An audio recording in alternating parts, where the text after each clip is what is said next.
आसमान कितना बदल गया इंसान,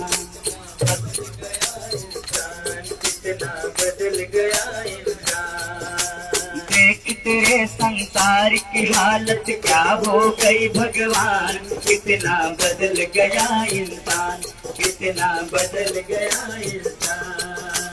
आया समय बड़ा बेढंगा, आज आदमी बना लफंगा।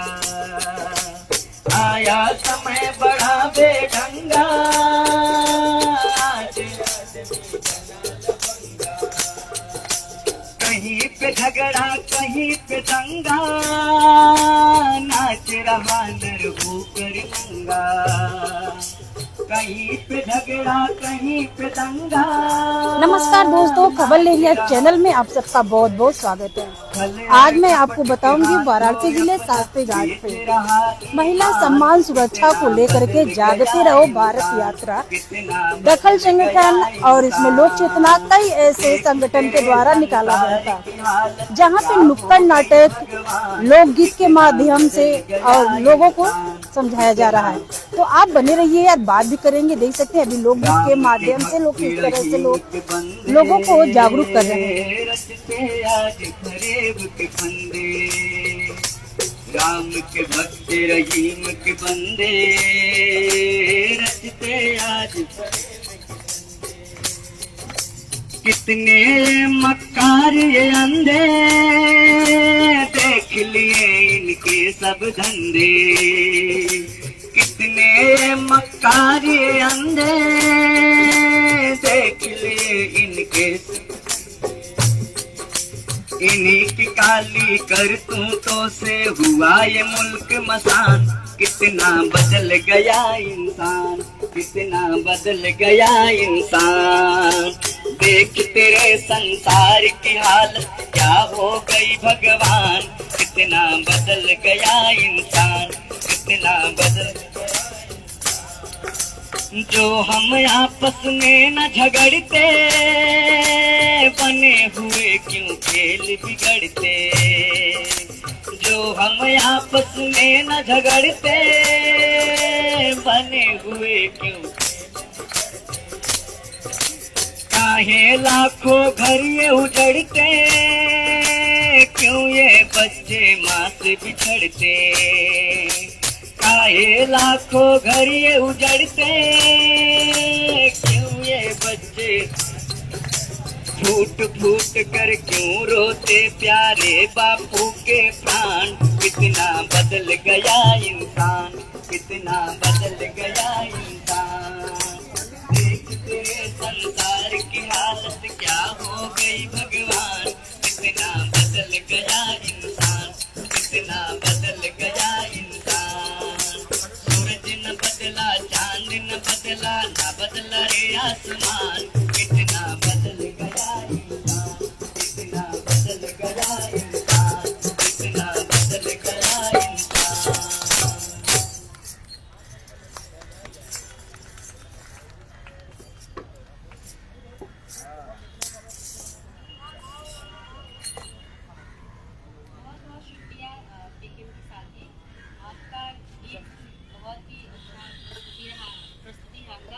बिल्कुल आपके जो बोल है कि चांद न बदला सूरज न बदला, लेकिन इंसान कितना बदल गया है ये हम सभी को सोचने की जरूरत है और हम सभी महसूस भी कर रहे हैं।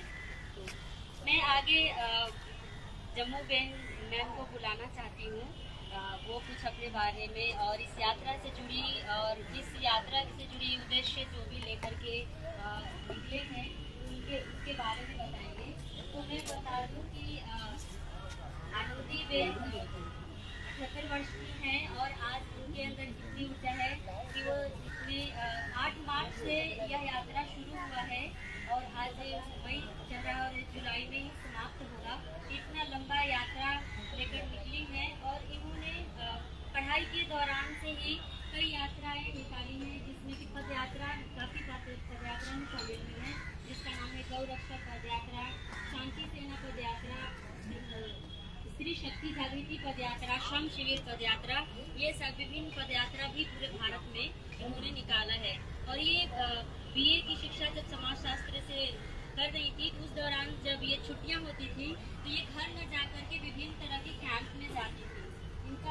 है कि जो भी हम समाज में बदलाव चाहते हैं, जो भी हम देखना चाहते हैं बदलाव, तो उसको प्रैक्टिकल हम आ जाएं? करना और हम ही आ जाएं? सबसे जरूरी है। तो ये प्रैक्टिकल रूप से करने के लिए जाती थी, चाहे वो साफ सफाई हो या जिस भी तरीके के हम गांधी जी के कार्यक्रम में के बारे में हम जानते हैं, चाहे तालीम को लेकर के या विद्यार्थियों को लेकर के और सुबह को लेकर सब कुछ, ये विभिन्न कार्यक्रमों को लेकर के गांव या शहर हर जगह जाती थी और उसको प्रैक्टिकल रूप से करती थी। तो ये सबसे बड़ी सर आपका पूरा परिचय जानना चाहेंगे? 1971 के बांग्लादेश मेरा नाम राजेंद्र यादव है और मैं हरियाणा से हूँ। इस जागते रहो भारत यात्रा में शामिल हूँ 8 मार्च से। और महिला सम्मान सुरक्षा जागते रहो भारत यात्रा को लेकर के ये कैसे मन में आया कि यात्रा निकालनी चाहिए और कहाँ आभार प्रकट करते हैं कि आपसे मिलने का हमें मौका जी, मिला है। हम सब देखते हैं कि हमारी सोसाइटी में हमारे चारों तरफ आए दिन हमारी आधी आबादी महिलाओं के साथ दुराचार, व्यभिचार, दुष्कर्म की घटनाएं होती हैं और ये घटनाएं होने के बाद जब मीडिया से गायब होती हैं तो हम भी भूल जाते हैं। इसे हम समाज को भूलने की एक घिनौनी बीमारी कहते हैं। ये संवेदनहीनता की पराकाष्ठा है, इंतहा है।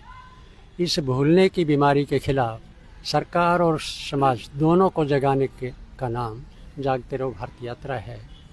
और ये मन में संकल्प आया कि हम अपनी मासूम बच्चियों, बेटियों और माताओं के साथ जो दरिंदगी होती है उसको समाप्त करने के लिए अपना कुछ योगदान, कुछ लोक शिक्षण का काम करना चाहिए।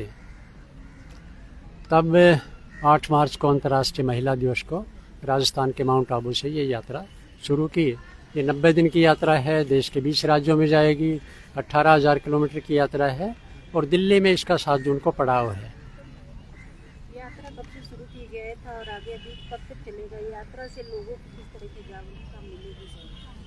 जैसे मैंने कहा कि यात्रा अंतर्राष्ट्रीय महिला दिवस से शुरू हुई है राजस्थान के माउंट आबू से और राजस्थान के बाद मध्य प्रदेश, गुजरात, महाराष्ट्र, कर्नाटक, तमिलनाडु, आंध्रा, तेलंगाना, उसके बाद छत्तीसगढ़, उड़ीसा, झारखंड, वेस्ट बंगाल, बिहार के बाद कल से हम उत्तर प्रदेश में हैं, बनारस में हैं और आगे ये यात्रा उत्तराखंड,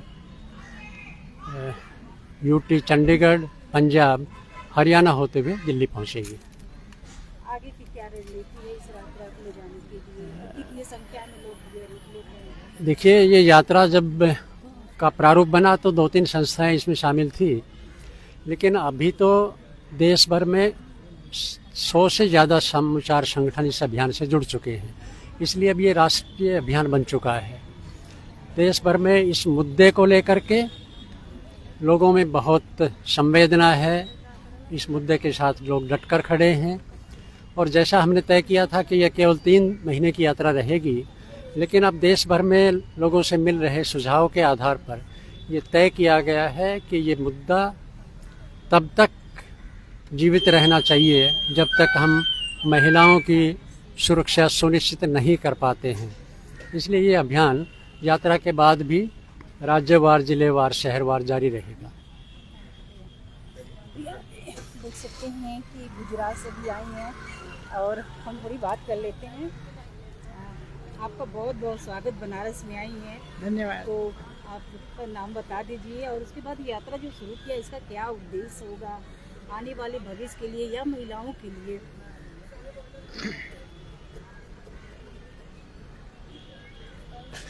जागते रहो भारत यात्रा,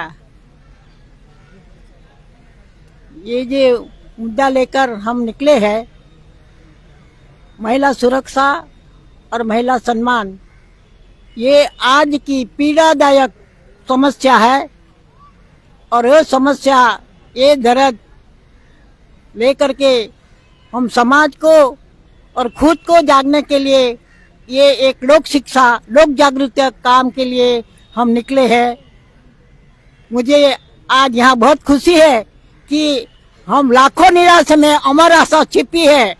आज के युवा लोग यहाँ जो यूथ संस्था में जो युवा लोग काम कर रहे हैं, ये देख करके हमारे अंदर जो निराशा छाई हुई है वो निराशा खत्म होती है। और आज के वह लोग ये मुद्दे पर जो काम कर रहे हैं आगे ये काम करते रहे और समाज में ये जो चल रहा है उसके सामने ये काम करे, ऐसी मेरी अपेक्षा है। मैं इस यात्रा में शामिल होने का एक यही कारण है कि मैं जहाँ थी वहाँ हर रोज मैं अखबार में पढ़ती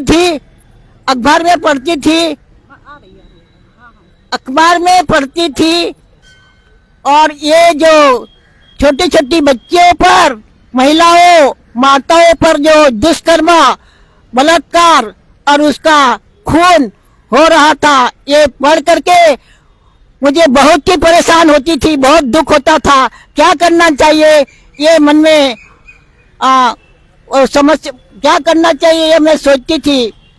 और ये मेरा जो सोच था, ये जो मेरी जो पीड़ा थी, दर्द था, वो हमारे राजेंद्र भाई यादव जी ने ये सुन लिया और उन्होंने मुझे ये यात्रा के लिए बुलाई है और मैं यात्रा में सहभागी हूँ।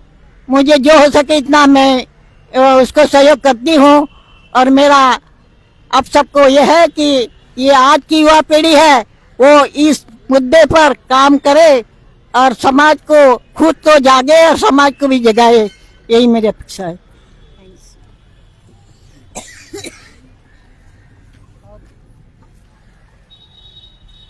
आज मैं बहुत खुशी हूँ। आप सबको नमस्कार और अभिनंदन। आज के युवा लोगों को, यहाँ के जो युवा लोगों जो काम कर रहा है, ये देख करके मुझे मेरा कॉलेज का लाइफ याद आ रहा है। जैसे अभी आप तो दोस्तों आपने देखा कि यहाँ पे जो यात्रा निकली थी इसमें वाराणसी के अलावा बहुत ही लगभग 5 से 10 राज्य के लोग भी जुड़े थे और इनके जो यात्रा के उद्देश्य था वो एक तरफ से महिला सम्मान और सुरक्षा। वाराणसी से लोक चेतना समिति से जुड़े हुए हैं नंदलाल भाई साहब, हम उनसे भी थोड़ी जानने की पूरी कोशिश करेंगे कि आप वाराणसी से जो पहल है ये तो काफी दिन से है, कुछ अलग क्या होने वाला है आने वाले समय में।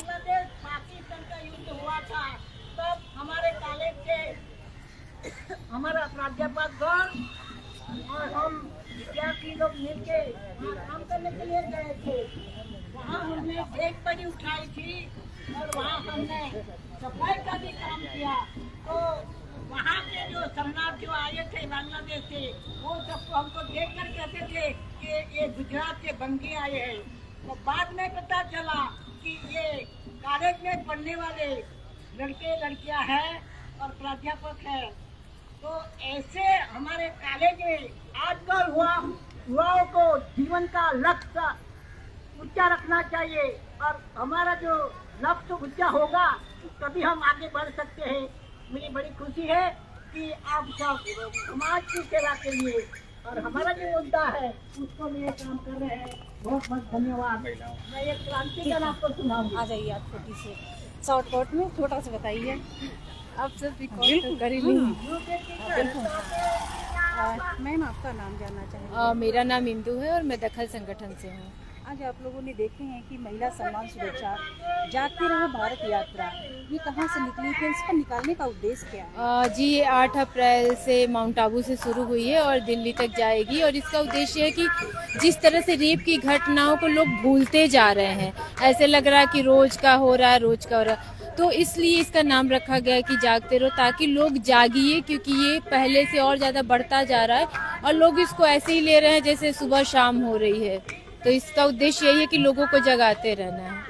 सरकार ने लगातार महिलाओं को सुरक्षा के लेकर काम करती है, तो क्या कुछ घटा है या फिर बढ़ा है कि इतना बड़ा कदम उठाना पड़ा लोगों को? बढ़ा ही है और एनसीआरबी का डेटा उठा के देखिए, वो सरकारी डेटा है, ना हमारा है ना किसी और का, और उसमें उत्तर प्रदेश तो और टॉप पे है, जहाँ पे कि महिला हिंसा, अपराध, रेप की घटनाएं सब कुछ बढ़ी ही है। एक दिन में 86 रेप हो रहे हैं, कि बहुत बड़ा आंकड़ा है। सरकार कैसे कह रही है कि महिला सुरक्षा बढ़ रहा है, बट हम लोग तो कहीं नहीं देख पा रहे हैं। ये कितने दिन का यात्रा था? ये टोटल जो है 120 दिन का है। अभी आगे की रणनीति क्या होगी? ये फिर बढ़ाया जाएगा या फिर अभी तो ये तो है कि ये तो दिल्ली तक जा रहे हैं, बट हम लोग तो बनारस में ये सोच रहे हैं कि लगातार कुछ न कुछ जो भी महिला हिंसा या रेप की घटनाएं आवाज उठाते रहें और उठाते रहेंगे। यात्रा के दौरान कुछ लोकगीत या नुक्कड़ नाटक भी किया गया जगह जगह? जी, अभी आज यहाँ भी नुक्कड़ नाटक होगा इसी से रिलेटेड।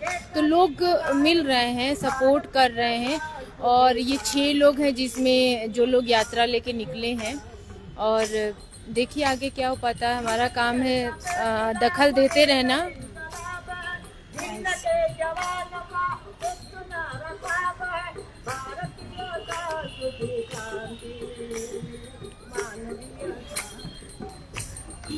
तो दोस्तों, आपने देखा जिस तरह से ये संस्था है पूरी तरह से काम कर रही है, खास तौर से जागते रहो, क्योंकि जिस तरह से लगातार महिला हिंसा बढ़ते ही जा रहे हैं। भले ही हमारी सरकार कहे कि महिला हिंसा पे रोक लगाए, लेकिन आंकड़ा उठा के देखें तो आज भी काफ़ी उत्तर प्रदेश में देखने को मिला है। अब इनका ये उद्देश्य है कि जागती रहो, क्योंकि ऐसे महिलाओं के साथ होने वाले कई प्रकार की हिंसाओं को अब सहना नहीं है, रुकना नहीं है, बल्कि उसके जागरूक होकर के लड़ाई लड़ना है। तो बनी रहिए हमारे साथ, हम फिर मिलेंगे किसी नए मुद्दे के साथ। तब तक के लिए नमस्कार।